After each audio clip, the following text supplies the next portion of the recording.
house needs painting, the grass needs mowing, where's he at? Hi, this is Hank. Sorry I missed your call. Leave me your name and your number and I'll get back to you. He's gone fishing. Hey guys, welcome to Off the Water with Hank Parker. I'm your co-host, SaraBeth. Hello, And this SaraBeth. is- Good morning. I'm Good Hank Parker. morning. Yeah, You're we Hank got Parker. it. We got it. So I'm off the water. You are off the water today. It's a good day to be off the water because it's about 25 degrees outside. Yeah. So Said no fisherman ever. I like wintertime fishing. I just don't like 25. You know, No. It starts out at 25, but I like when it warms up to about 55. I don't like 55. I don't like mornings. Oh, I come don't like on. cold in general. Oh yeah, good wintertime fishing. I love it. So we'll pick back up on that tomorrow because All I'm going right. fishing. Oh, are you? Oh yeah, Okay. I'm excited too, man. The jig bite is on. You know, that water temperature has fallen from about 75 degrees just a couple of weeks ago down to about 55 degrees now. So those fish are in that transitional period and they're getting locked in on some cover so you can pick them off with that jig. And I'm going to use that Andy Montgomery technique and skip up under those boat docks now that I can do that. So I'm pretty excited about it. That sounds exciting. I saw that video you posted with the black and blue half ounce. That's what you've been using. Oh yeah, skip right under the boat dock. That's pretty cool. Yeah, that's pretty cool. So hey, I want to talk about. I know you got question and answers. This is question and answers. But I met a guy the other day, and he said, "Hey man, you keep talking about your reason you started your podcast is you wanted to talk about the history of the sport of bass fishing, and you've touched on that some." But you've left a whole lot out. You hadn't talked about the old shotgun blastoff days. You hadn't. You didn't tell us when that classic deal where when they got on the airplane, Ray would open an envelope and tell them where they were going. When did that stop, and where was the last tournament that took place, and on and on and on. So you've left out a whole lot. So I'm going to circle back, and I want to kind of talk about then and now, where we are now, but also where we came from in the beginning, in the early days. Now, you know, in bass, you got to have a wrap boat. You got to have your boat wrapped with sponsors and look like a NASCAR, which, by the way, I think Jimmy Houston and I had the first, I believe this is right now, we had the first wrap boats with Hummingbird. I know we had the first enclosed trailers where you put your boat up inside the trailer. Jimmy and I did. And I know we had the first jerseys, the Hummingbird. That was the very first, and they weren't like the jerseys today. They were more like a button-up shirt, but they were real heavy material and had all this embroidering on them. Yeah, so it was really the first uniforms. We had Bill Norman, I guess. No, I'm going to go back. I'm going to retract that. Bill Norman fishing team had the first uniforms. They had white pants and little ends going down and red shirts. So I'm way off there on Jimmy and I with the Hummingbird. I also had a Bill Norman uniform, and boy, did I look good in those white pants. Oh, did you? I'm sure. Oh, I can't believe that I forgot that. But it was the beginning of the uniforms, and then the wrap boats was the Hummingbird boats that Jimmy and I ran. We ran identical boats, and we drew a lot of traffic with those boats. We were very easily identified. So, but I want to talk about the past, kind of where we came from. The Bassmaster Classic, when you qualified. You would get on an airplane, and you were allowed 5 rods and reels, 10 pounds of tackle, and then when you got up to where the captain would ring the little bell to turn the seat belts off, Ray would open up the letter and read where the lake is going to be, the Mystery Lake, so everybody's on board the airplane. That happened from the very first Classic in 1971. Until 1976, that was the last one. So I missed out on that. I didn't start fishing bass until 78, so I missed the Mystery Lakes, and I always wanted to be a part of that. I thought that was cool. And then they used to have Bass Champ tournaments, and the last Bass Champ tournament was 77, so I missed that. I qualified. in order to fish in the Bass Champ tournaments. And that's when they had aluminum boats, and they would go to a mystery lake. And I think Nixon won the last one in 1977. But the way you qualified for that, you had to be in the top 10 in the Bassmaster Classic. So the top 10 in the Classics qualified for the Bass Champ. And the first Classic I fished was in 1978, and I finished 9th. So I would have qualified to be in the Bass Champ tournament. And I was really, really sweating it because I had started out higher in the standings and I had fallen. And I sure didn't want to fall out of that top 10 because I wanted to qualify for the Bass Champs.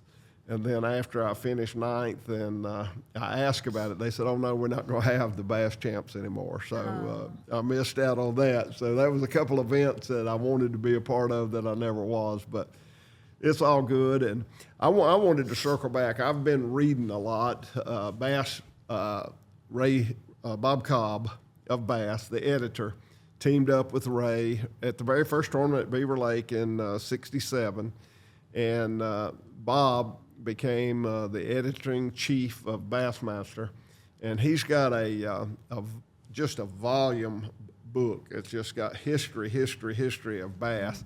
It's called Unplugged by Bob Cobb, BASS Unplugged by Bob Cobb. So I've been reading through that book, and it's intriguing to me. So I start, and I can't stop, and I'm reading about Pete Henson. I'm reading about John Powell, Blake Honeycutt, all these guys, and I've talked about them before. But a couple of things that I want to talk about in the history that we've left out that I think is unique is one was the shotgun blastoff. I was just about to say, I heard you say that about 4 minutes ago when you're talking about shotgun blastoff. Uh-huh. Can you explain that? It's like a shotgun wedding. Yeah. I started. Some of them literally used a shotgun, and then Ray at Bass, he started using a flare gun. He'd shoot the flare, and everybody took off at the same time, so you'd all line up, and you'd be there in a line. You'd be waiting, and if the wind was blowing, your boat would get sideways, and you'd have to crank up, and then Ray would make us turn your motor off. And we'd have a prayer.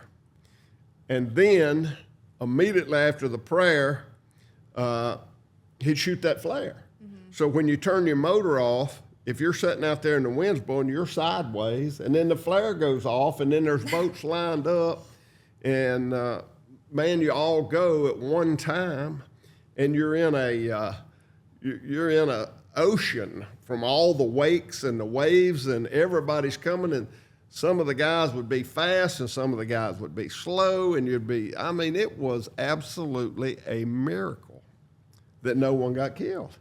Yeah, knocking into each other. It was the craziest. It's the wildest thing. You'd be white knuckle.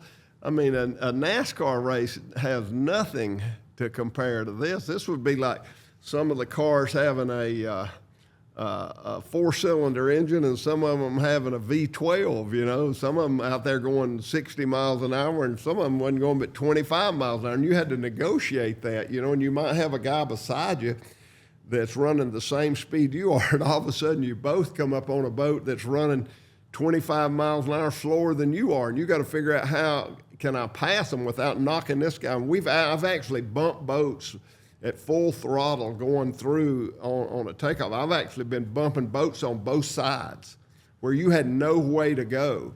And if you came up on a slower boat, you had to back off, and then the boat behind you would be flying up there trying to run the same speed to maybe pass you or whatever, and then all of a sudden you stop, and there he is, and he's got to go.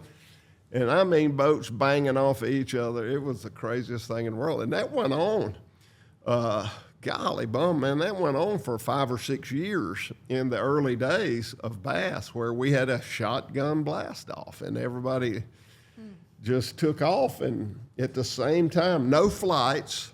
Now you have a first flight, second flight, third flight. They stagger takeoff, and then it's a ooze off, they called it, where one boat at a time. They call a boat number. You draw a number, and you go one boat at a time. But before they did that, once they stopped the shotgun blast off for about 2 years, it was whoever gets in line first takes off first. I took off first in every single tournament but one. That was the rule. When you lined up, and the rule was, if you get in line at 2 o'clock or 3 o'clock in the morning, you have to stay in your boat. You can't bring your boat down to the dock and tie it up and then go back to the hotel and go to bed. You got to stay in your boat. Now, you can put a sleeping bag in your boat if you could sleep, but you had to stay in your boat. So I took off in every tournament first but one. Did you ever sleep in your boat? Oh, I'd get in the driver's seat, but I tried a sleeping bag one time, but I was so anxious. I could not sleep. I bet when we had those 3-day tournaments, I averaged about 2 hours a night. I was just so tense and so fired up, and my adrenaline was so pumped up, I couldn't sleep. So when I got in the boats, I couldn't sleep. But I took off first in every single event until they changed the rule where they gave you a number, and that number, they started having flights, and then you would draw a number, you would draw a flight, first flight, second flight, third flight, and then you would draw a boat number, and that's when you took off. So everybody, if there were 250 guys in the tournament, everybody would get a number. Let's say 125 boaters, so 125 boaters would get a number. If you were in the first 40, you took off in the first flight, second 40, first flight, first 40, second flight, second 40, and then the third flight would be the latter part of the numerical draw. So that's how we took off. But for a long time, it was one flight. However you got in line, that's how you took off. And the one tournament was on the St. Lawrence Seaway in New York. Harold Allen got in front of me. He came down, but the only reason he got in front of me that particular day was I had my family with me. We were staying in Alexandria Bay, and we were staying in a hotel that the balcony of our hotel room was on the river itself. And you could look down out of the balcony, and the current's just flying by on the St. Lawrence, and it's probably 25 feet deep right there outside of our hotel room. Well, they didn't have air conditioning, so there was a nice cool breeze blowing off of the river.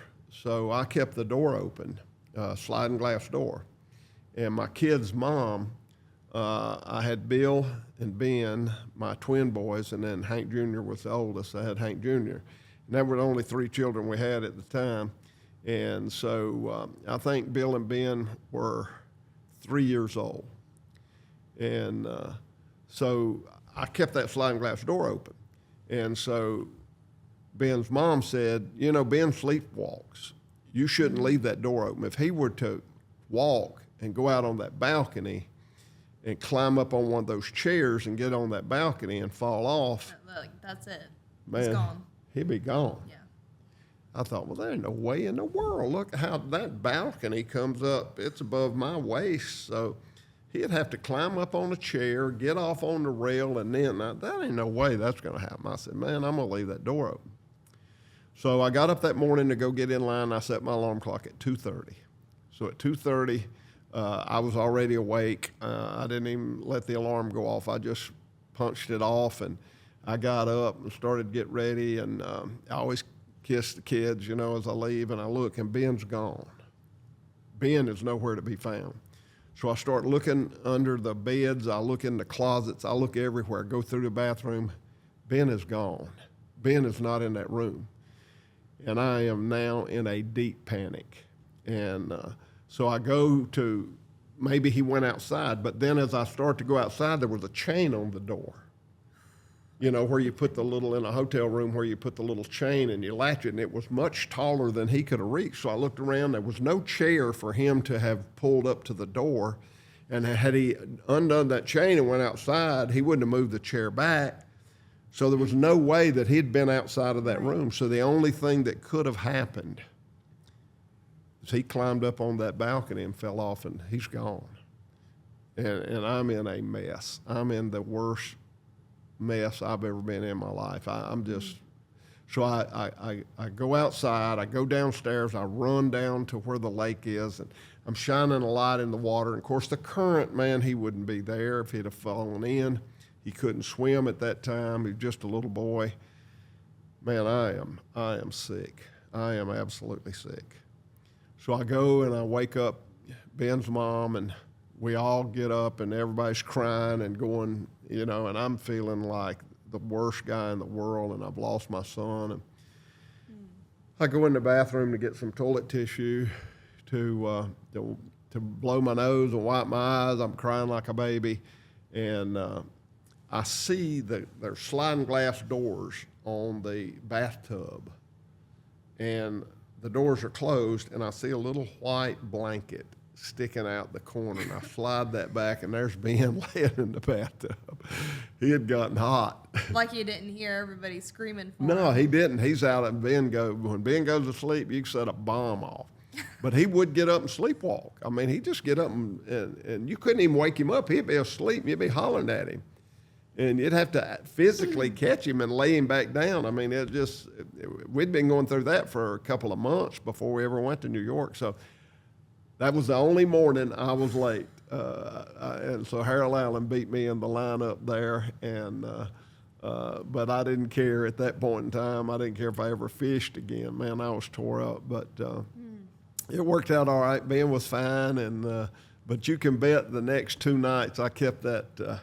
The balcony door shut, didn't you? I kept that glass door locked. Yeah, I could imagine. It was a scary deal, man. It was awful. Yeah. So, okay, we go back now to the blastoffs and all the boats running over each other. The worst deal that I ever got in after that was over, at the Bassmaster Classic, there were only 40 contestants.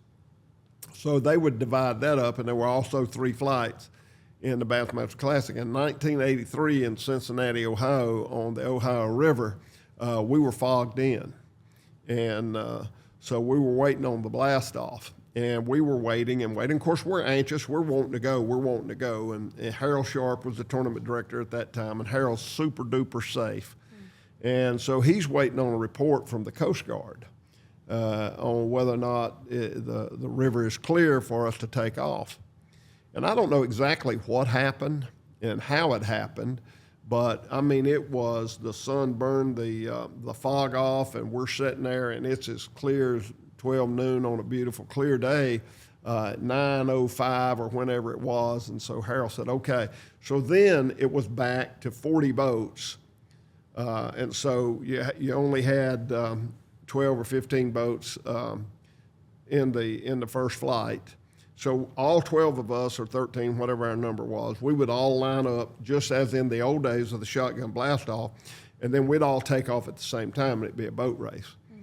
Well, that's not a big deal when you only got 12 or 13 boats. But now again, we were in the Ohio River. Ohio River's got a lot of barge traffic, and it's not as wide as if you were in a reservoir.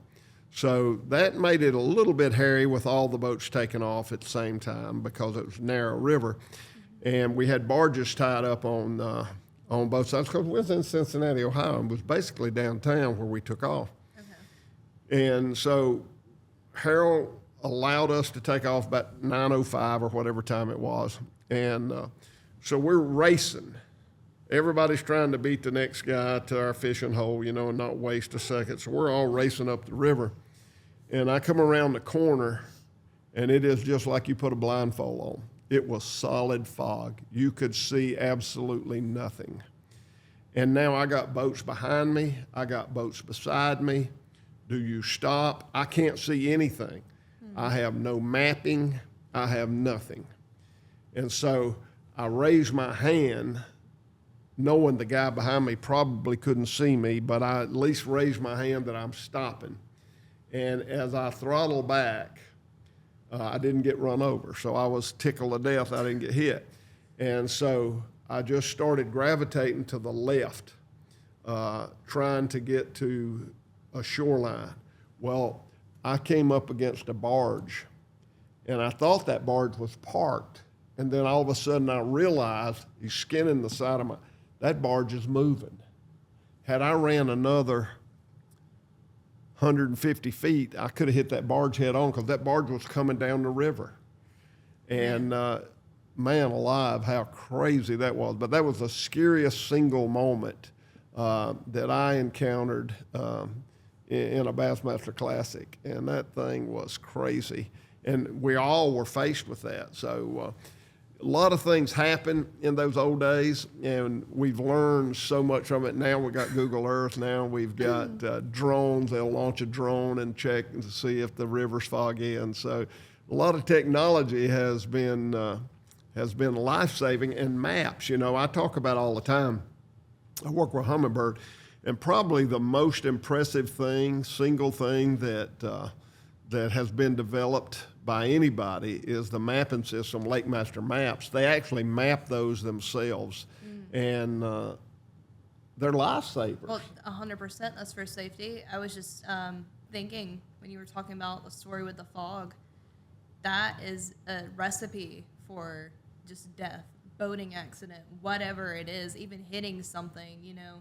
You never know what can happen, and there's no way that you could prevent that. So, I mean, but to be fair, it's a completely different time back then, though. Because, I mean, you even look at dang children's toys. People play with lawn darts that have thick needles on the end of them, or thick, you know, it looks like nails. They're just throwing them at each other, and hey, they survive. But kids nowadays, they don't have that. Everything's baby-proof. We lost a great fisherman in Jimmy Atkinson in New York. On the Hudson River because of a barge. He was running around one barge and another barge pulled out, and he didn't see it in time. And so those barges make things difficult, and it's hard to judge. So it was just a recipe for disaster, but we pulled through that, and I survived. But it was a very yeah. How many times have you said that? How many times have you skimmed death? It is amazing where we are today and the safety, and we go back to the mapping. Had we had mapping, you could have saw where the channel was. And now I go to New York, and again, Lake Master Maps, they charted those themselves.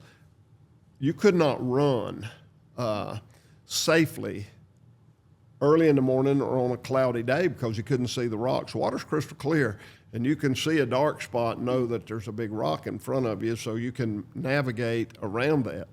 But on a cloudy day or early in the morning, you can't see that. But with the maps, you can see it's even got the rocks marked. So I take my unit, and anything 10 feet or less, I make it red. So it's right there. Anything on my chart that is 10 feet or less will be red. So if there's a rock under the water, it's going to be red. If there's a sunken barge under the water, it's going to be red. If there's an island under the water, it's going to be red. So I just navigate by dodging the red spot. Hey, that's good. And we didn't have any of that. So the difference between then and now, just from a navigational standpoint, is gigantic. Yeah. What you can do now that you couldn't do then is so much safer now than it was then, and you're so much more efficient. Yeah. Because a lot of times I'd have to run a route that was way out of my way, but I knew it was a safe route because I'd run a channel or run a river or run markers. Whereas now, man, I can just cut off and go the shortest distance is a straight line, and I can just take that straight line and dodge the red spots. Right. So you're so much more efficient. And I look back and I'm reading through that Unplugged book that Bob Cobb, the editor of Bassmaster, wrote, and I'm just looking and I'm seeing these old pages, and I'm looking at heroes of mine that D. Thomas and Blake Honeycutt and Pete Henson and of course Bill Dance and Roland and all the guys, and I'm looking. None of these boats had depth finders. They might have had a little green box, portable, where they had suction cups that they could put a transducer, but there were no depth finders. Until Tom Mann came up with the Hummingbird, there was no fixed depth finder where you had a transducer on your boat. It was all little suction cups and portable and little green boxes stuck on your boat. So they had no depth finders in the very early days. Now, I missed that. I was not a part of that. But can you imagine going to a lake that you haven't been on and you weren't familiar with, and you're going to run that lake and you don't even have a depth finder? No. I mean, it's crazy. So you look at the pioneer spirit, and that's the one thing I want to talk about, is the pioneer spirit of those guys that are the foundation and the fathers of this sport. Man, they had very little equipment and a lure selection that was not anything like what we have today. And so people say, well, is it different now than it was? It's 100 times different, man. It's like comparing the NFL today to when they wore leather helmets with no face mask. Yeah. You know? They had shoulder pads and knee pads, you know, and that was it. Right. Well, innovation is there for a reason. It's for safety. I mean, a multitude of reasons, not only for ease of the sport, but I'd say safety has gone up tremendously from your time. Exactly. You know, kill switches, that was something we didn't have in the early days. And as time advanced, about the mid-'70s, maybe 75, 76, a kill switch came along. So you had to hook a kill switch up. You had to wear a life jacket. Right. And so safety.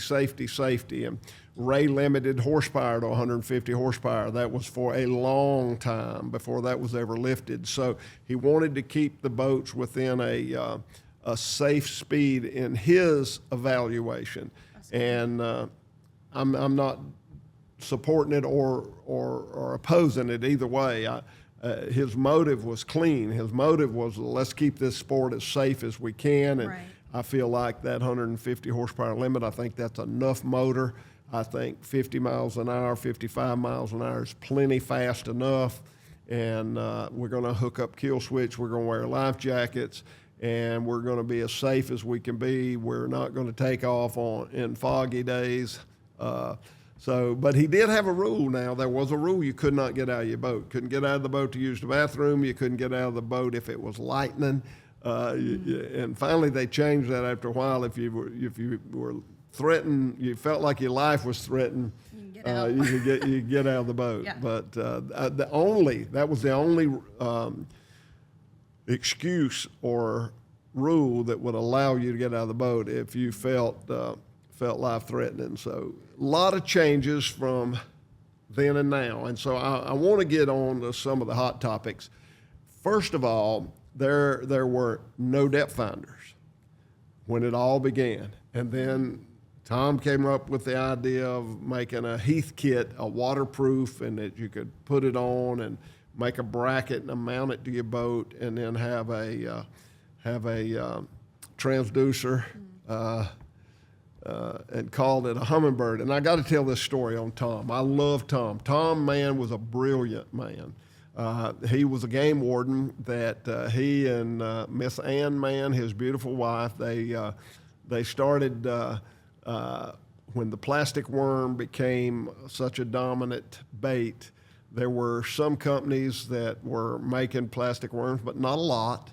And I think Tom might have been the third or fourth worm manufacturer. And don't quote me on that because I'm not positive. But nevertheless, it was in the early days of the plastic worm. And Tom and Miss Ann would pour jelly worms, they called them.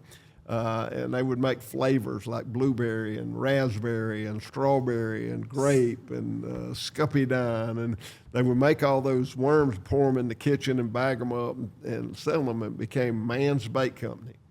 And Tom just grew and grew and grew. Well, he had a guy named Jim Murphy who had American Builders, and Jim loved Tom, and he was from Eufaula, and Jim would help Tom financially instead of going to the bank. It's hard to borrow money to build fishing lures, so Murphy understood what was going on, and he would help Tom financially when he had a project that he needed to borrow money on. So Tom came up with building this Heath kit and waxing all the connections and making this thing waterproof. Then he had a fabricator build a bracket where you could mount it on your boat. And then he had a fabricator build a bracket to hold the transducer, so you can mount the transducer at the back and put the hummingbird on the dash. And so Jim Murphy, Tom needed a little money to make this thing go. Right. So he got Jim. He said, Jim, why don't you go to the lake with me? I got something I want to show you. So at that time, it was a flasher. You'd have a little red light, and it would come on at 0, and then the second red light would go down to 20 foot, back to 15, to 30 foot, back up to 10, and that's the bottom of the lake. So it's reflecting, and it's a sonar, and it's reflecting off the bottom. So the second red light would show you how deep the water is. And Murphy said, Tom, how you know that's right? He said, well, let me show you. So they'd take out a fishing line with a lead on it, said, Murphy, it's 10 feet deep. He'd let it down, boom, it'd stop on the bottom, he'd pull it up. He said, Tom, that's amazing. That's 10 feet. That thing's right. He said, Jim, I've messed with it. It's right every time. I mean, in 50 foot of water. And so he proved to Jim that the thing was right. He said, Tom, that's a brilliant deal. That's going to work. He said, just come by my office, tell me what you need, and we'll get it done. Make it work, yeah. Tom, you need to register this thing. You need to apply for a patent, and you need to register it. What you going to call it? He said, I'm going to call it hummingbird. He said, no, Tom, you can't do that. You cannot register a common name. You need to come up with a different name. He said, no, I don't want a different name. I just want one name. I want hummingbird. He said, Tom, I'm telling you can't do it. And Tom said, they better do it. I done sent them my $400. Yeah. Murphy said, Tom, it ain't going to work. You'll get your money back maybe, but you're going to have to come up with a new name. He said, Jim, I don't want another name. I want hummingbird. So it was probably a week or two later, Tom got his registration in the mail, and he went to Murphy's office, and he threw it down on Jim's desk, and he said, I got it registered. And Murphy looked, and he said, Tom, that was brilliant. He said, what was brilliant? He said, leaving the G out of hummingbird. Tom said, hummingbird got a G in it? I done heard my mama say, all my life, there goes a hummingbird. I never heard her say, there goes a hummingbird. That's so funny. that's how the name hummingbird got registered. It was all by Tom misspelling, had no idea that hummingbird had a G in it. But I don't want to make fun of Tom Mann, because I'm going to tell you something. Tom Mann was brilliant, and he hand-built that and put Eufaula, Alabama on the map. He established Mann's Bait Company. He established Hummingbird, and they had it going on there in Eufaula until Tom passed away. And Tom and I were inducted into the Bass Fishing Hall of Fame the same night. And what an honor that was for me to be on the stage with Uncle Homer Circle and Tom Mann, and that was a special time. But we miss Tom. There's so many of these guys. As I was looking back through that book, there's so many of them that I miss. And boy, time marches on, and this podcast will not air for a couple of days yet, but Guido Hibden, the late great Guido, who was a super duper fisherman and a great friend, his wife Stella passed away just a day ago, and that's so sad. We that Hibden family, I believe that was the first father-son Bassmaster Classic winners. Guido won, and then Dion won, and so what a fishing family. And Dion's mom and Stella, Guido's wife, has passed away, and it's just sad. I lost my traveling buddy a couple of years ago. When I first started fishing bass, I traveled a lot with Jerry Ryan, and Jerry Ryan was just an awesome, awesome fisherman. Learned a lot from him. He had his own tournament circuit. Was first called the Hungry Fisherman Bass Circuit, and then it became the Jerry Ryan tournaments. And Jerry passed away. So a lot of my friends and people that I've traveled with and spent time with over the years, they're like family, man, and it's sad to lose them. But that's the early times, and now we're in the present time. We're talking about trolling motors with 115 pounds of thrust. Yeah. I was meaning to ask, too, I mean, even from back then and now, were there boat qualifications? Okay, so like back then, could you just strap a 300 horsepower onto a canoe and call it a bass boat? Well, there was, I don't know what year, the Coast Guard started regulating horsepower on boats, but I do know when I got my first TR3 in 1973, I got a Ranger TR3, and at that time, in 1973, the largest motor, I think in 73 is when they came out with a 150, and I think it was a mid-year intro. 140 was the biggest outboard made. Mercury made 140 horsepower outboard. And they moved up, they moved up from a 125 to a 135 to a 140, then a 150. And so the next jump, I think they came out with a Black Max 175. And all that was in my short intro to the bass world when I got my first boat. When I got my first boat in 1971, the biggest outboard Mercury made, I believe in 71, was a 125. And then they started going up. So my boat, my TR3, was rated for a 140. Coast Guard approved it for a 140. Now, later they went back and changed that and dropped it to a 115. But at that time, it was rated for a 140. So boats had rating. And I remember one of the boat companies, the way that Coast Guard measured them, they put these little, almost look like hood ornaments on the back of their boat that made it 2 inches wider on each side, but just a little metal bolt on, and that gave them an extra rating. So they rated this boat that should have been rated for about a 120, and it was rated a 150 because they got those extra measurements. So there were a lot of little games played.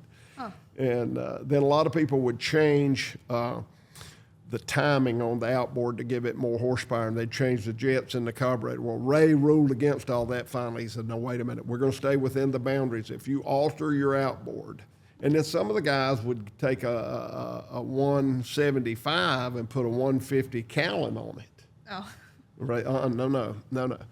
We're going to stay within the boundaries, and if you get torn down by anybody protest you, and there were a couple of guys that got caught. They were running too big outboards, so they got caught and got disqualified. So Ray didn't play with that. Once he figured out everybody was playing these little games, he started playing his little game of regulating, and Ray always won. Yeah, that's what they say, FAFO. Yeah, that was important. So anyway, we go all the way back to then and now. So now the big challenge is to stop the electronic war. And you're not going to stop technology. And this has been a hot topic, and every time we go there, it just opens up a controversial topic and a lot of controversy between individuals. And I'm going to tell you, there's a lot going on with forward-facing sonar. There's a lot being developed with sonar in general. Now, Bass has ruled, they've made a ruling, and I think Major League Fishing has followed suit, or maybe Major League Fishing started it and Bass followed suit. Politically, I don't want to get it wrong, and I don't want to get it out of context as the way it was, but nevertheless, they've both ruled one transducer. You can only have one forward-facing transducer on your boat, where there were people putting 5 and 6. I mean, this thing was getting really, really, really crazy where it was going. So it was a war who could have more technical advantage over the next guy that could have more screens and bigger screens and more transducers. And so I think there's a need to regulate. And I think both Bass and Major League Fishing have done that. I think they made a call. There's a couple of other tournament organizations that have banned it completely. There is no forward-facing sonar. There's no 360. It's strictly old-school transducers, and they're going to keep it at that. They've limited now to one troll motor. There were a lot of people taking their Raptors or their poles, and they were putting trolling motors on the back to back up. And I fished with a little kid, Brooks Beatty, and I was going to show him Lake Hartwell for the national championship, junior national championship. He's in junior high school. I fished with Brooks Beatty, And so I was explaining to him that I'd been over there and I'd been running Mega Live, and I had found fish, a lot of fish, schools of fish. Lake Hartwell's just got tons of spotted bass, and I'd found these fish down there 25, 30 feet deep, but I couldn't catch them. Occasionally I'd catch one if I could run a fluke. I'd wait a fluke. I was almost fishing a fluke like a Carolina rig, and I would swim it over the top of them, and occasionally I'd catch one. But it'd take all day to catch a limit of fish doing what I was doing. So I told Brooks Beatty about it, and this kid's 13 years old and just unbelievable. And he said, well, Mr. Hank, do you have air brakes? And I said, what's air brakes? He said, trolling motors on your poles. I said, no. He said, well, I think we can catch them on top water. You can't catch them on top water if you don't have air brakes. If you don't have trolling motors on your poles, you can't catch them on top water. I said, why is that? He said, well, what happens is you have to make multiple casts in the same place, and if you're not backing up, by the time the fish get in position to hit the bait, they're too close to the boat, so they see the boat and they spook. And I said, how old are you, Brooks? He said, 13. I said, 13 years old?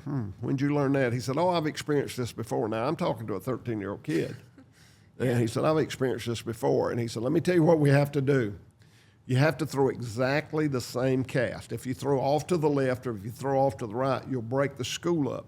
And if you break the school up, when you mark 4 or 5 fish, if you throw that top water bait in the same exact place and retrieve it, you'll catch them. Might take you 3 casts, might take you 4 casts, but they'll come up and bite it.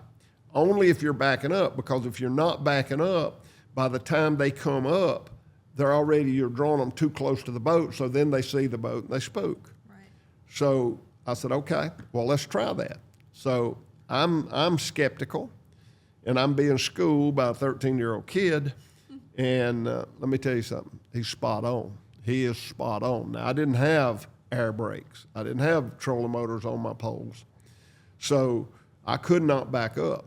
But you'd throw that bait out there, that you'd mark these fish, and if it was 5 or 6 of them in a school, and you're looking at them on your forward-facing sonar, and you see them, and you throw that top water bait, even though these fish are 25 feet deep, Hartwell's clear, you throw that top water bait, and you watch them, and they'd come up to about 14 or 15 feet deep. Wow. You'd throw back, they'd come up to about 6 or 7 feet deep.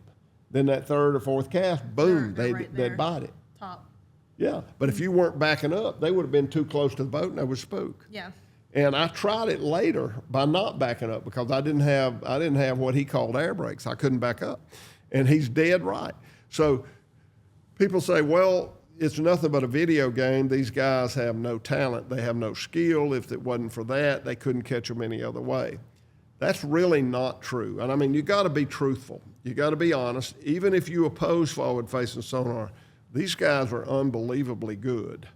And Brooks can catch them whether they're on a cypress tree skipping a jig or they're out there in 25 foot of water on forward-facing sonar. Yeah. This kid catches fish. Well, would you be able to learn what he did if you didn't have it? No, you got to have it to learn it, and you got to apply it to learn it.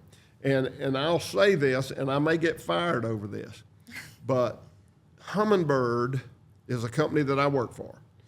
Hummingbird's got the best mapping. Hummingbird's got 360, better than anybody else. Hummingbird they develop side imaging. That's their technology. It's amazing. But the other brands of electronics have a huge advantage when it comes to forward-facing sonar. Yeah. And I did not realize that. I kept faulting myself because I couldn't advance. I'm terrible with forward-facing sonar. And I did not realize how limited I am with a Hummingbird versus other brands. Now that's fixing to change. I've just saw the new transducer that Hummingbird is offering, and that's going to level the playing field. I'm so pumped and excited about it. Well, good for them. That's something that they have to know. They have to know their competition, so if they see that somebody else is doing better. The other units were so buttoned up on their patents, they could not use the same technology, so they've had to develop a new technology in order to be able to bring it to market without violating patents.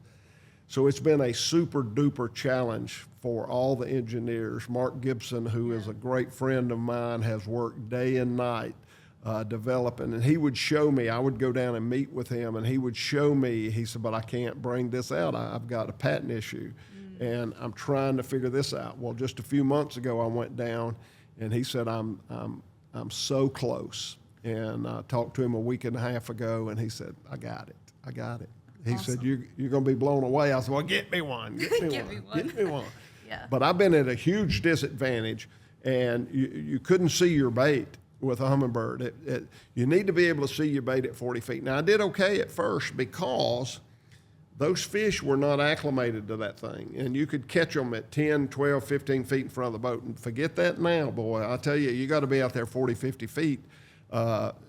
Even if they're 25 feet deep, you still need to be 40 feet away. Yeah. And that's where those trolling motors that backed you up came into play with that top water with Brooks. And he ended up finishing third in the junior championship, just ounces out of first. And I was proud of him, but I was going to show him Lake Hartwell. Boy, he taught me more.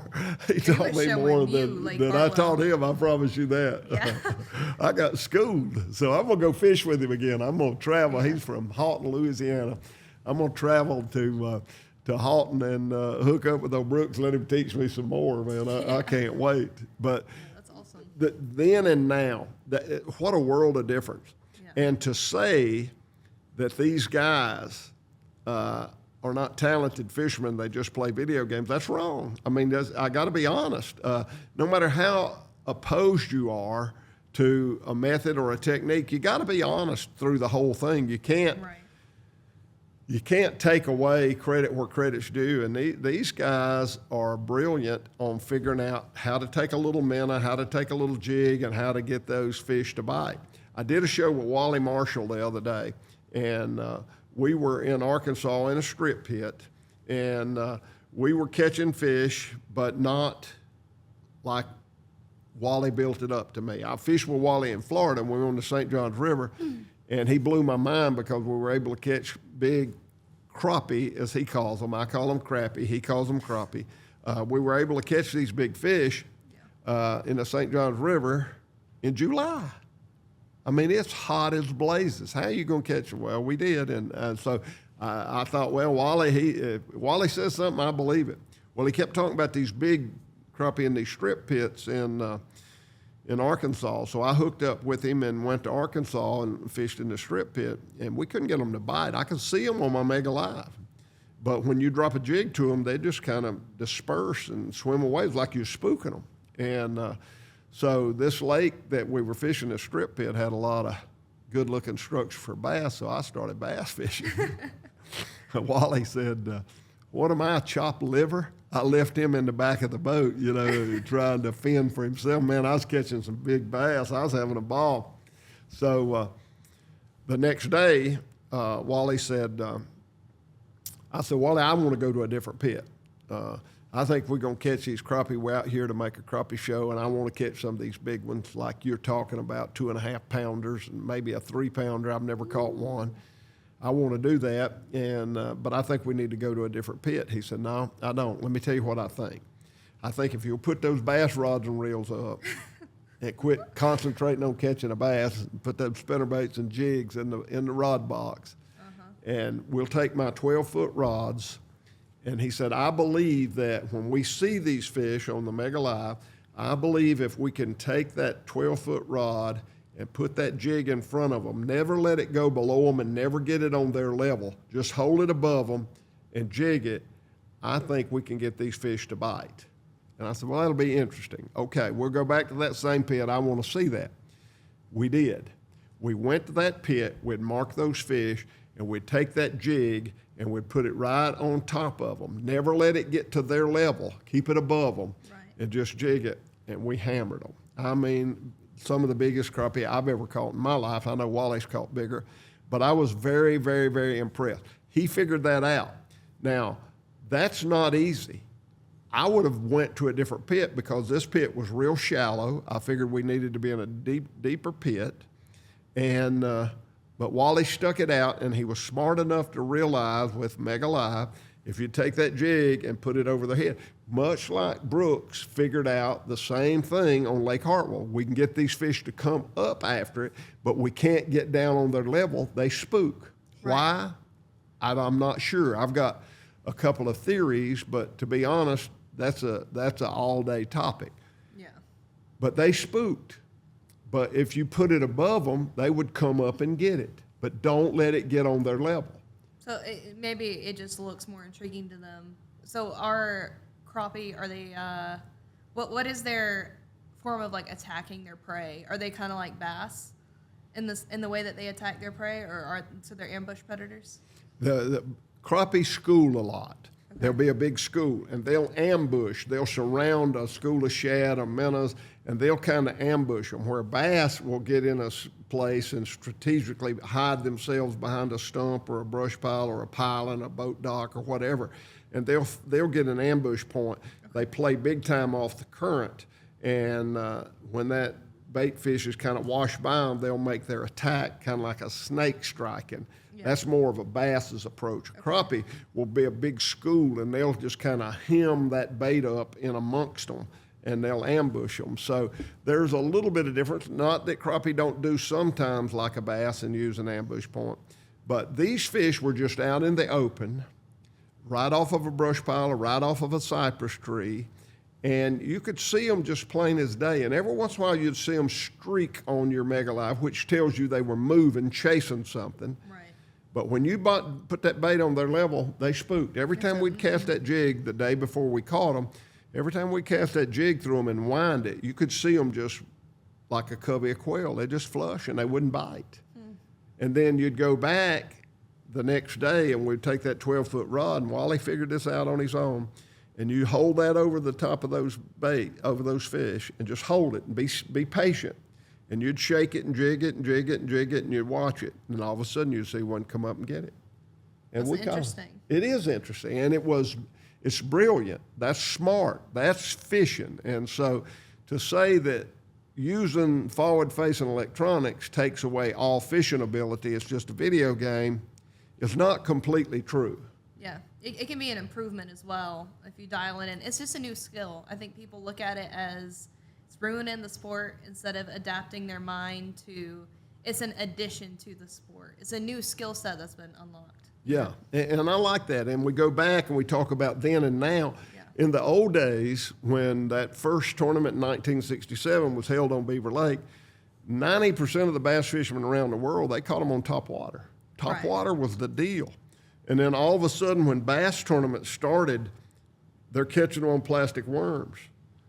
There was a revolt, man. They thought, they're ruining our sport. These worm fishermen are ruining our sport. They're taking away from these handcrafted baits that we've got so much pride in. They're destroying the sport by catching them on these stupid plastic worms. Yeah, history is going to repeat itself. I think it's anything that's new, people that covet the sport are automatically going to turn their nose up at it. Because some people just don't like change. They think, well, the sport is perfectly fine as is. Why change it? Yeah. Well, but going back again, I see danger. I do. I see danger in these high school kids that are coming up now. A lot of them say, well, why do I need to learn the basics of bass fishing when it's just about forward-facing sonar? You can dominate if you're good with forward-facing sonar. I get that. That makes me nervous. Because it could pass away.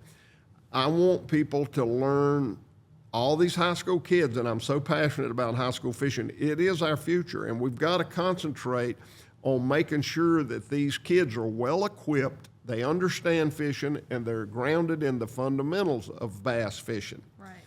So I think it's important that we don't go too heavily, but I also think it's important that we don't band it and make it a bad thing. So how do you get that balance? That's the whole thing. People say, well, you're against forward-facing sonar. I never listen to another thing you got to say. Or some people say, well, you're for forward-facing sonar, so I'm not going to listen. I'm not for or against. I'm for what's ever best for the sport. Neutral. I don't think you're going to stop technology. Right. I don't think you're going to be able to do it. No, you're not. All these states are wanting to regulate where you can't do this or you can't do that. I don't think that's the way to go.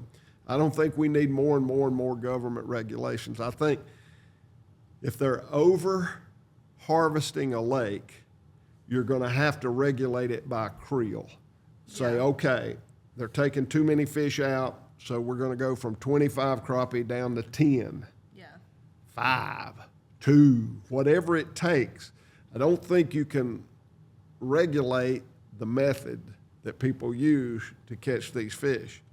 Some of them, I know in Louisiana, they have a deal called a yo-yo where you can hook it up to a cypress tree and pull it down and hook a minnow on it.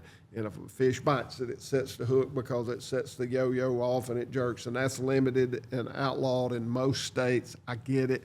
So there is some methods that need to be regulated. Right. But regulating technology and the methods people use inside the boat, I'm not sure that that's a good idea. I think you need to reduce the limit if it's being over-harvested and they're blaming it on forward-facing sonar. Right. I don't know the answer. Right. But I do know that it's very important that we get these kids grounded in the fundamentals of bass fishing. And the one thing, I saw it on the bilge. I watched as they interviewed all these different fishermen, and the purpose of the interview was to determine what the cost was for the electronics. How much money do you have? How many screens do you have? How many units you have? Well, I got 5 screens, I got 3 transducers, I got 60 grand in electronics. Right. Well, I've got trolling motors on the poles, and I've got 6 units, and I've got 5 transducers. I got $72,000 in my electronics. You know, and that was the purpose. So in the interview, they would ask each one of these guys that they were trying to determine the value of what their electronics cost. They'd say, so would you call yourself a scoper? And that's what people that use forward-facing sonars using a scope, would you consider yourself a scoper?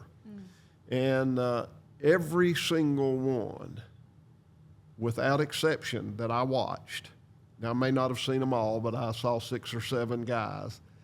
They said, well, no, I wouldn't consider myself a scoper. I learned to fish, fishing lily pads and hydrilla and fishing shallow water, and that's my favorite way to fish, but I can't win doing that. I can't compete doing that, so I have to scope to win. And I saw 6 or 7 people say, no, that's not my favorite way to fish, but I do it because I have to do it. Well, I don't like that. I don't want anybody to have to do something that they don't enjoy doing. Fishing is something to be enjoyed. And so when you look how much influence tournament fishermen have on the rest of us guys that just fish for fun, they have a tremendous influence. So I don't want to be influencing people to do and fish a method or a technique that they don't enjoy, Yeah. because that's going to be short-lived. Yeah, it is. Yeah, people are not going to keep getting up every morning at 5 o'clock and going fishing, doing something they don't want to do. No. Eventually, they'll quit. But what's the point of it being a leisure sport or activity Yeah. if you don't enjoy it? It becomes a chore.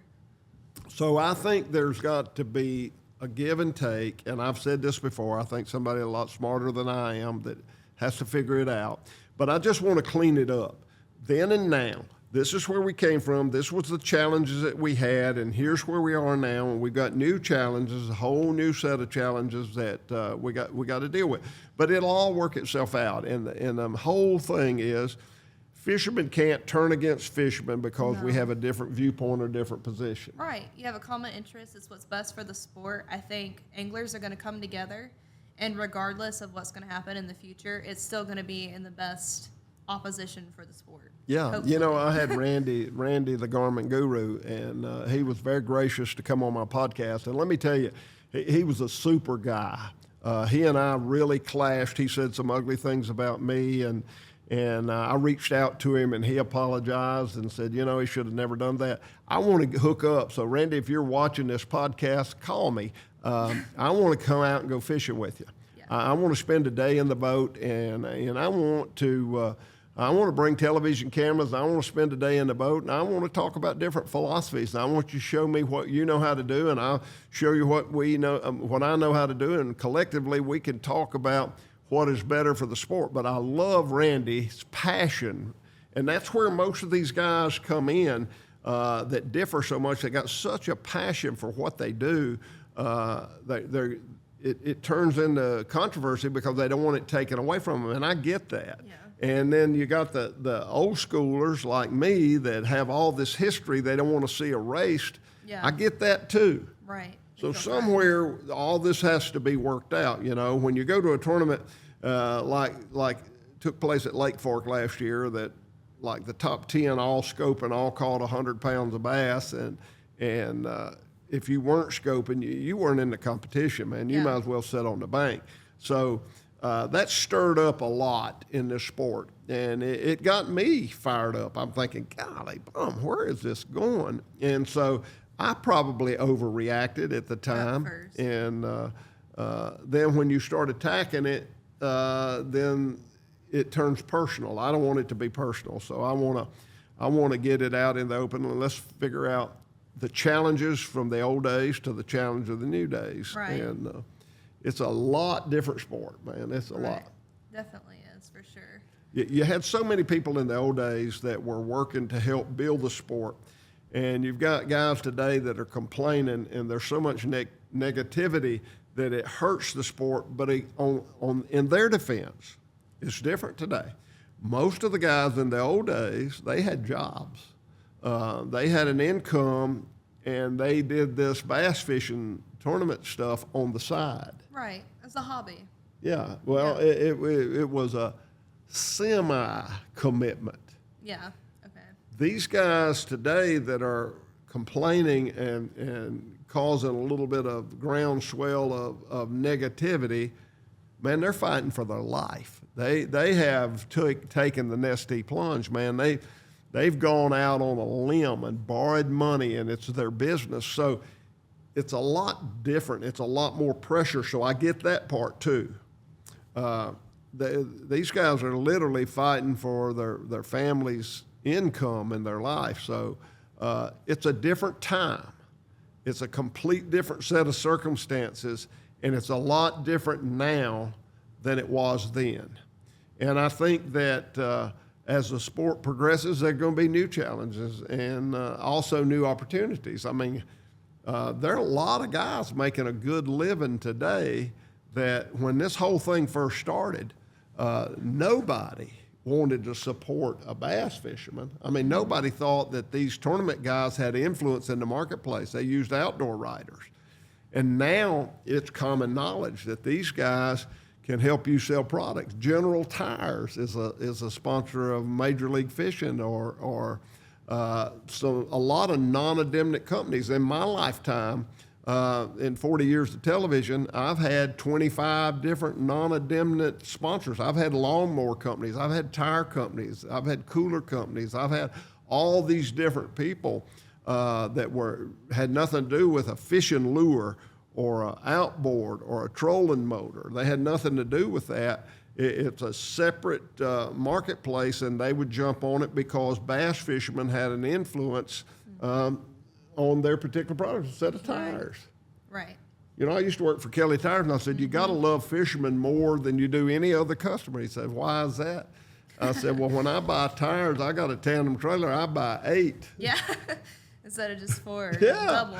So I'm twice as important. There you go. You know, they said, well, we never looked at it like that. But that's part of it, you know. You got to market and market and market. And so it's a different world today. It's different challenges. Right. And I think it's unique to look at the old 25 horsepower outboards with a pull crank and a tiller handle, aluminum boat with no trolling motor. I mean, with no depth finders, with a trolling motor on there. It had 12 or 14 pounds of thrust. The battery setting for the trolling motor was sitting there with little alligator clamps right there in plain sight. People would take and fabricate a piece of metal and take a 2x4 to hook their bow mount troll motor or their transom mount troll motor on the bow, and all the custom stuff that was done. Swivel seats, everybody sat down in the old days. Now you got a big deck on the front of the boat that's, I have a Ranger boat, and it's got a pad underneath the carpet where you can stand all day without fatigue. and you got all the room in the world. You got a dancing floor up there if you want to, and which I proved the other day that you posted my little dance. I definitely I did. can't dance at all, so I shouldn't say a dancing platform. But anyway, it's a big platform that you can stand up there and skip a bait like Andy Montgomery. Got all that room for that big.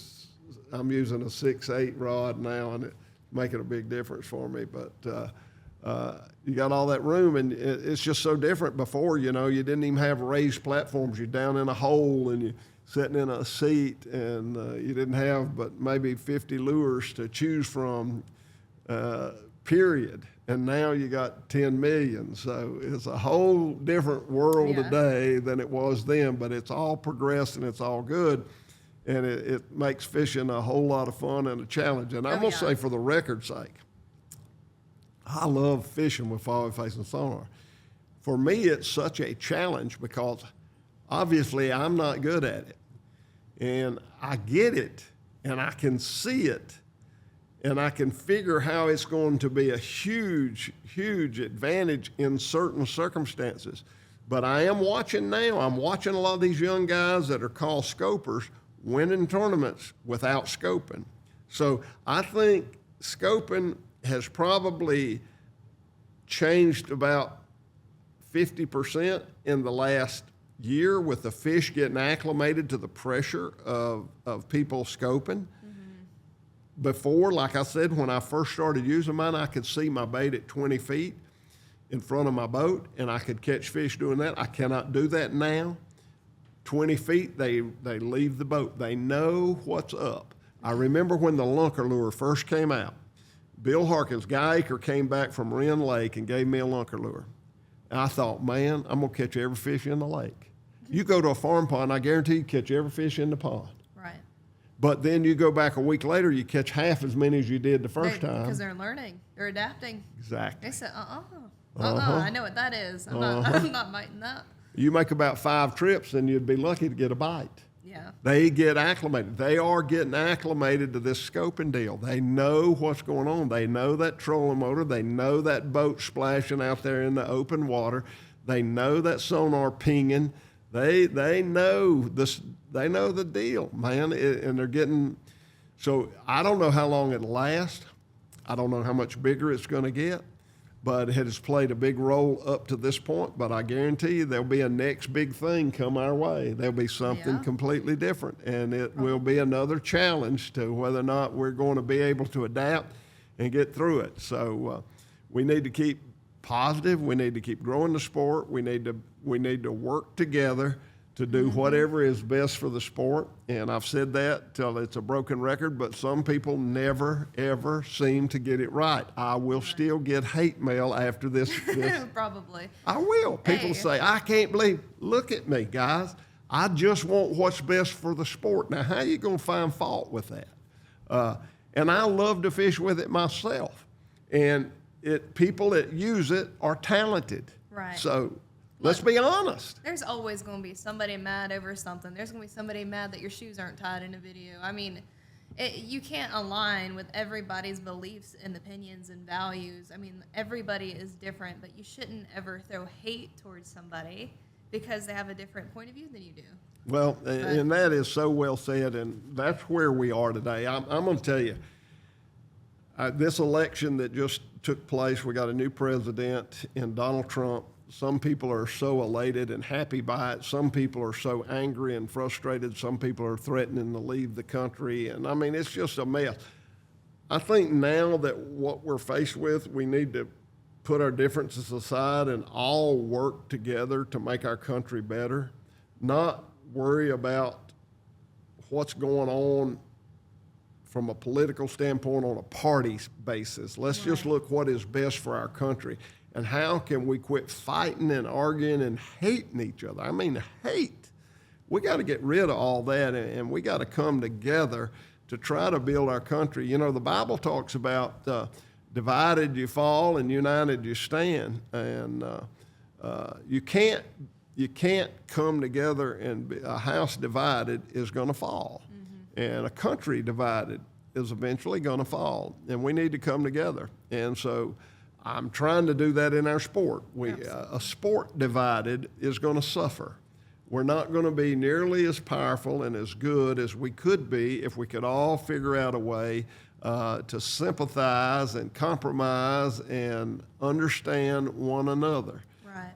And so that's the way it was in the beginning, in the early stages. And that's one point that we need to get back to today. You know, the topwater guys got over the plastic worm guys. Everybody got over the different boat brands and the horsepower and all the controversy.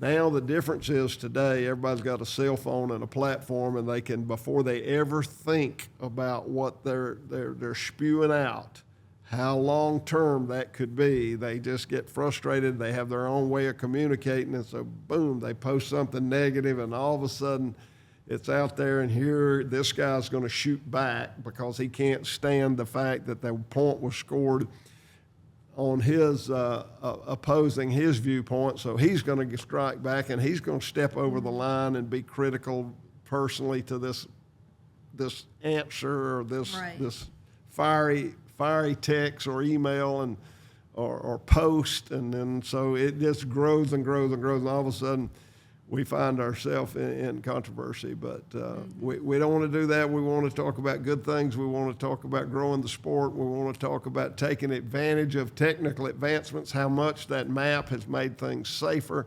how exciting it is to be able to see structure that we never could see or understand before with the new sonar technology. So there's so many positive things. Let's figure out how to get back to the old days and the camaraderie, and build the sport up and make it all good instead of all negative. Right. I second that. I think it's very well said. Well, we talk about, and I never get done what I want to do. I never seem to be able to fit in our time frame and set the stage for how it was. You know, I mean, it's interesting that they had a Bassmaster class of 25 guys. You got on an airplane. You didn't know where you were going. You had 10 pounds of tackle, and you had 5 rods and reels, and that was your deal. And you got up in the air, and they told you where you were going. When you got there, all the boats were identical. They were rigged. You stepped into your boat, brought your 10 pounds of tackle and your 5 rods and reels, and you went fishing. No practice, no pre-fishing, no maps, no anything. Here you go. They may have had paper maps, but that's it. And where we are today and how different, but it's still challenging. It's a different set of challenges. And a lot of the new guys want to discount the pioneer spirit of those old guys. Boy, don't do that. Those guys are heroes, man. And what they did to build the foundation of the sport's phenomenal. And so we don't want to take away from the old guys and what they established. And at the same time, we don't want to penalize the new guys, the kids that are coming to this sport, like Brooks, that is so well versed on different techniques and methods. So we got to find that balance. Yeah, I agree. I totally agree. But the history is important. You know, there's no future in the past, but we can learn. You know, that's why you have the Old Testament and the Bible. You can learn so much from the Old Testament. Well, I think you and Brooks are the perfect example. You come from the more traditional side of fishing. So, I mean, you come from that world. Brooks comes from a completely different world, but he's learning from you in the same way you're learning from him. I don't know if he learned very much from me, but I learned an awful lot from him. Yeah. That little guy's a stick, and you just keep up that name, Brooks Beatty. One day he's going to be, I said that about Jason Wheeler. When he was just a little kid. I would weigh him in at the Bass Federation tournaments, TBF Junior Fishing World Championship. And I looked at Wheeler, and here, this little kid, man, he had that look in his eyes like Roland Martin. And he was, you know, they had pizza party and pizza night. I would go to those events. Forestwood would always be there, he and Nina, and support those young kids. I was right there with them, and I loved all that. But Wheeler wasn't impressed with pizza, or to him it was a distraction, man. Yeah. He was like, I got to catch a fish out tomorrow. And he was a different guy. And this Brooks Beatty, he's a different guy now. He's determined to win. He's got this look in his eyes, the same look old Roland Martin. You used to look at Roland Martin, man. he'd look right through you. He's just looking for that trophy up there, and that's so awesome. I said it about Wheeler. Yeah. I said, this kid's going to stand on the stage one day as a world champion. Yeah. That's awesome. Yeah, so you remember that name, Brooks tell. Beatty. He's going to do the same thing. He's going to stand on that stage one day as a world champion. He's quite the fisherman, and I learned a lot from him. And the technology that we have today, you might as well get used to it. It's going to be something else coming down the pike. It's going to be a new next big thing. I don't know how far away it is, but I'm excited about going fishing tomorrow. I can't wait, and I still love it. I'm 71 years old. I couldn't wait when I was 10 years old. Oh boy, I'm going fishing. Too many things change, huh? It hasn't changed, man. I love it. So. Well, before we wrap up today, we do have some exciting news about the Mercury giveaway competition. Hank Parker is in the lead as of December. So don't forget to go register to win your free Mercury outboard, up to 300 horsepower, valued at $32,000. A little over $32,000. Little Let's over talk about that $32,000. just a minute. You know, that whole campaign has gotten started over repowering your boat. Right. There are a lot of people that have older boats that's in good shape, but they put a lot of hours on their engine, and a lot of people still run two-stroke outboards. And I'm telling you, these new four-strokes, they're more powerful, they're more efficient with gasoline, and they're going to have a whole lot longer life. So it's a lot of value in repowering your boat. And a lot of people can't afford a new $60,000, $70,000 boat, but they can afford to trade their motor in and repower. So that's how this whole campaign got started. It's all about repowering your boat. And then, of course, they made it a competition. Yeah. It's going to be Jimmy Houston, fun. Bill Dance, or Hank Parker going to get a pie in the face.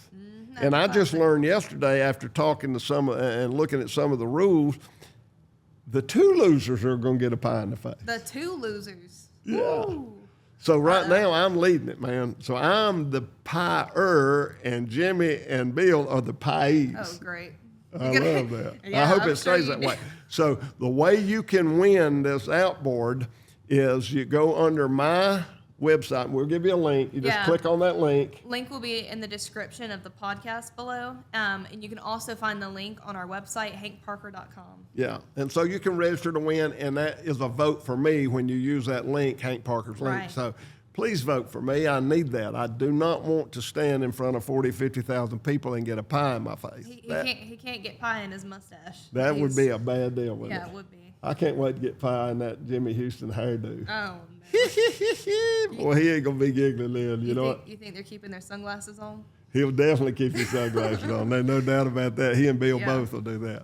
But I'll have a hard time putting a pie in Bill Dance's face. He is my hero. He's such a legend. Poor Jimmy. Jimmy's just Oh, top Jimmy, liver, I'm man. going to enjoy every minute of it. No, he's a great sport and a great friend. All right, and then let's talk a little bit about Huckleberry Apparel. Oh, yeah. Do we have any more updates on Huckleberry? You know what we're doing right now? We're getting a list of all the high school fishing teams in the country, and we're trying to get in touch with the captains or the coaches of those teams. Right. So you can, what's my email address?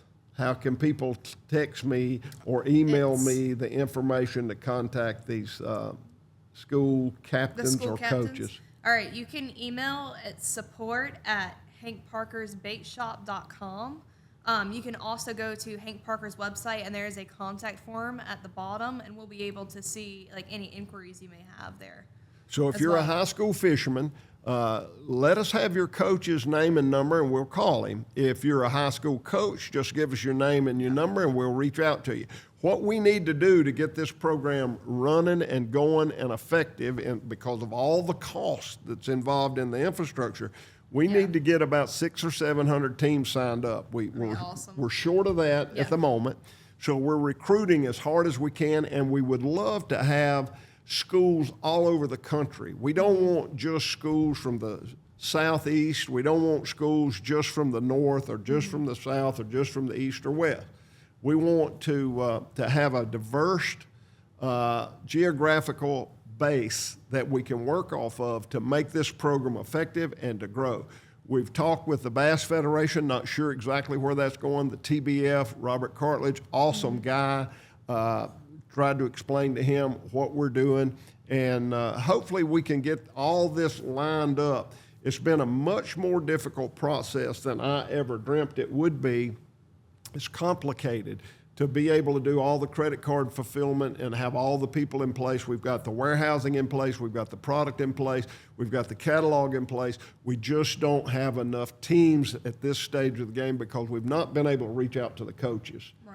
So we need to do that. And this whole thing is about getting these teams funded well enough that they can pay for boat captains, gasoline, and all the expenses that involve, because the public school systems do not support this with tax dollars, or Yes. county schools don't yeah. support it. Private schools don't support it. So they have to be responsible for their own fundraising. And Yes. that is why I initiated this program to begin with, is to help these kids get funded where they can get out there and compete and not worry about going out of business or going broke or dismantling the team, which has happened in some schools, and that's very sad. So we're trying to prevent all that. So go to huckleberryapparel.com. Yeah, those links will be in the description as well, right next to the Mercury giveaway link.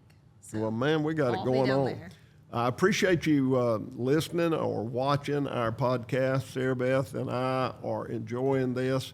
And keep those questions and answers coming. I had a whole list of them to do today. It's all right. We can get to them next time. We'll do a part 2. How about that? We'll put it up we, in parts. we just ran out of time. So maybe next time we'll get to all your question and answers. Keep sending them in. We do appreciate it. And Yes. it's always fun trying to answer what you guys want to know and what you have an interest in. All right, then. Well, I'll see you guys next week. Thank you. Tell them goodbye. Hey, and God bless you. I'll see you next time. Thank you. Hank Parker, signing out.